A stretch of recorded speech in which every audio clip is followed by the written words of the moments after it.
Well, there's one issue that unites the left and the right. It's money. Liberals protest income inequality, and conservatives worry about billionaires and big government crushing the rights of the average Americans who are working harder and yet making less.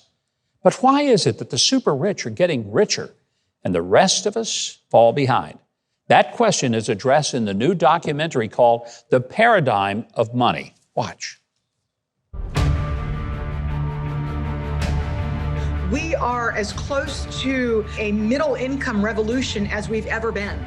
Every unconsidered cost comes at a direct consequence. The ownership concentration keeps getting higher amongst that very few people at the very, very top. We have a name for it, and we call it feudalism. They are the dealers. They create the drugs. Wall Street executives privatize all the gains and then socialize the losses. Tens of trillions of dollars are being extracted from the United States of America. And that's why the rich get richer and the poor get poorer. Please welcome the director and co-producer of The Paradigm of Money, Peter Antico. Peter, great to have you here. This film really does kind of put in perspective that the game is rigged. Since 1913, the Federal Reserve Act, which there's a great book, The Creature from Jekyll Island, which I recommend that people read, because a lot of the Congress was out on Christmas break when they enacted it. But since 1913, the Federal Reserve was supposed to mandate stable currencies and stable interest rates. But since 1913 to 2021, the United States dollar has been depreciated 98%, and interest rates have been in between 1 and 21%. So at the job they've been doing, they really have failed miserably. Ron Paul has spoken about this, wanting to audit them many, many times because there's a gross lack of transparency in regard to that organization. Well, when we think of capitalism, we think, okay, that's a good thing. Capitalism means that people can work and they can keep what they've worked for. But what you're saying in the film is that there's really been a gaming of capitalism, and it's not been a pure form. What do you mean by that? Well, it's take the GameStop or the meme stops that you've all heard about, the naked short selling. And what happens is that you can only short a company by owning some of the shares. You have to borrow shares. If you can't borrow the shares, that's illegal. It's called naked shorting, and it's counterfeiting shares. So what happened with GameStop is that they have a market maker called Citadel. The market maker actually executes the buys and the sells. And then the company like Robinhood or Fidelity or Schwab, those kinds of companies are the brokers, and people go on their sites and they execute these companies by pushing the buttons on their computer or calling their broker. But what happened in the field of GameStop is when they would try to execute buys or to sells, there's something called order flow.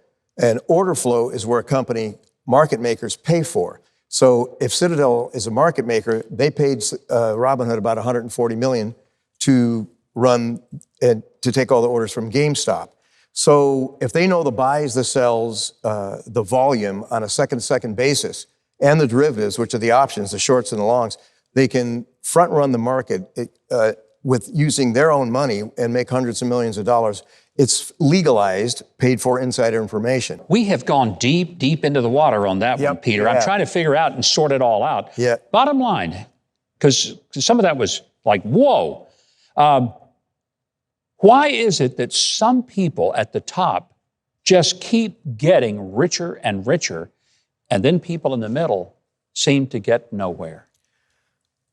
I think one of the biggest reasons has been the monetary policy. With these extra ultra-low interest rates, it acts like inflation acts as theft. In other words, if you're living on a fixed income and the purchasing power of the US dollar goes down, and last year it was down about 11%. So if you had $1,000 in the bank, you only had $890 worth of purchasing power if you left it in there for a year.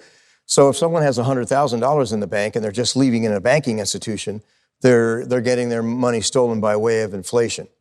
So these ultra-low monetary policies, they create asset inflation because you say the price of your house goes up. Really, the purchasing power of the dollars that we use go down. And the more the Federal Reserve keeps printing money with these bailouts, because they increased the money supply in the last 16 months about 35%.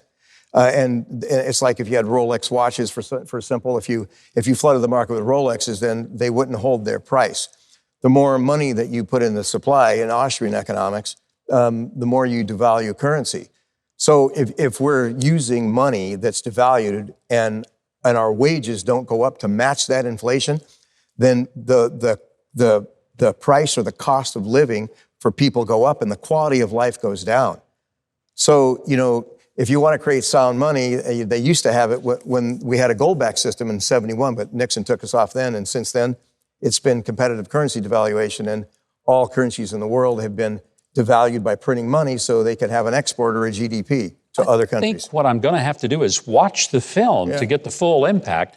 But it's going to be a fascinating opportunity that I hope our audience will take advantage of. The Paradigm of Money, the film, because you'll be able to see what Peter's been talking about tonight in clear, simple, understandable ways, that there is a game and it's rigged. And it's why a lot of Americans are getting shut out of the opportunities.